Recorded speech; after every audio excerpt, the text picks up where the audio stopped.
It's time for the Daily Stand Up Podcast presented by Agile Dad with your host, Lee Henson. Without any further ado, let's get started.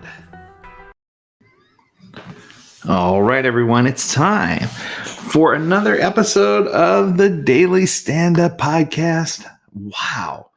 Now that Christmas is over and everyone is in good spirits, I thought it would be fun to talk about a topic that Mike Cohn brought to our attention, and it's one that he's the expert on. That I've kind of jumped on the bandwagon, and many people have proclaimed that I'm the next expert on this, but I don't know. So I want to share with you some of the thoughts that Mike Cohn has around story points. And the question that he proposes is, what are Agile story points? Now, story points are a unit of measure for expressing an estimate of the overall amount of effort or difficulty that will be required to fully implement a product backlog item or other piece of work. When we estimate with story points, we should assign a story point value to each item. The raw values we assign are important.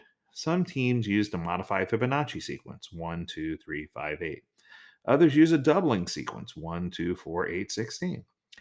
What matters are the relative values. A story that is assigned 2 story points should feel like about twice as much effort as something that's 1 story point.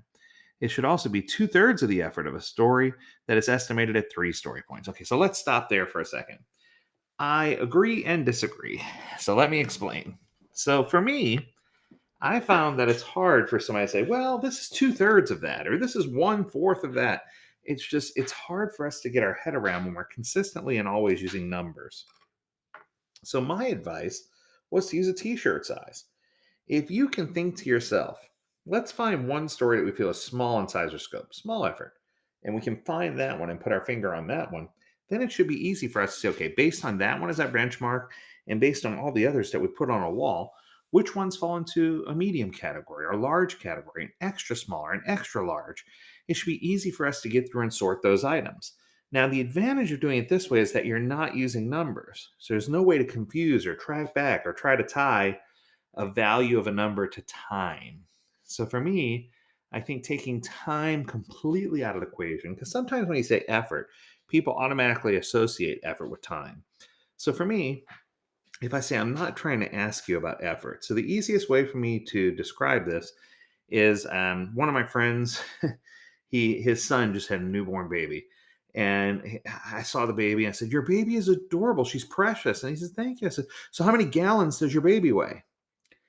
And he looked at me like I was crazy, but it just proved this point, right? Just like you don't measure a baby in gallons, you don't measure a story in time. It just doesn't make sense. It's not the right measurement. So, as long as we are using these terms, and we're using it relative to what all the other teams are doing, we're using it relative to a value that we've designated and we've agreed is small in size or scope, then it should be easy for us to do this, because one of the main reasons story points are so valuable is they allow team members with different skill levels to communicate about and agree on an estimate instead of arguing about how long each item is going to take, right? Each team member personally can do things different time frames because they have different skill sets, different tools, different levels of experience. There's just so many things to bring to the table. But if you can calculate and figure out a level of effort, it's going to make things a lot easier if you just use a size. So the best definition of story points that is that they represent the effort or size to develop a story or a product backlog item, depending on what you're calling it. So if you sit here and say, okay, let's use the word effort, then effort becomes a question of time. How long will it take to finish something? And many factors go into that, including who's going to work on it, any risk or uncertainty, complexity of the work. What I'm trying to say is that this can really play out to be a long conversation where you get a whole bunch of people who disagree. If you just start with a size, it makes it easy because then we know. And the example I love to use is a team of painters. If we were trying to paint a wall and I said, okay, this is the wall we're trying to paint, how long is it going to take you to paint it?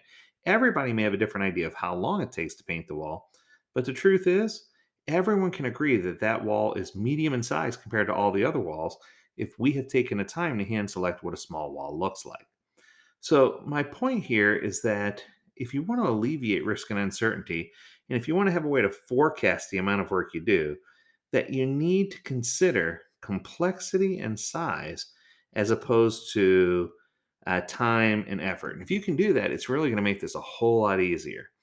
And, if you think about, and go into detail, one of the things that I love to promote is that when you initially size the card, you should use a t-shirt size. And then when you go into backlog refinement, if you need to have discussions around all the factors, the total amount of work that needs to be done, the risk and uncertainty, complexity, any type of compliance or regulatory related things you have to worry about, you can always adjust or pivot on a definition. These definitions are not set in stone.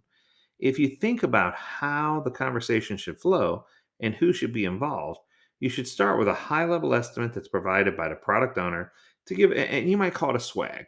The product owner is just going to meet with a technical analyst, and together they're going to have a discussion. And when they first create the item, they're going to give it a swag. Now they're going to hide that swag estimate from the team and let the team give their estimate and then compare. So this way we know which ones we're close enough on and which ones we're so far off on that we need to have additional discussion. And this is going to help drive higher value refinement and grooming meetings. And it's going to help us to really hone in on what a story point really is and help us to have success with Agile. So that's going to do it. As far as I know, story points are not a hard concept to grasp if you can get your head around it. So if this is a topic that you'd like for us to talk more about, let us know in the comments. Let us know online. Reach out to us at learnmore@agiledad.com. We'd love to hear from you. And until next time, we encourage you to stay healthy, stay well, and stay agile, my friends. Do take care.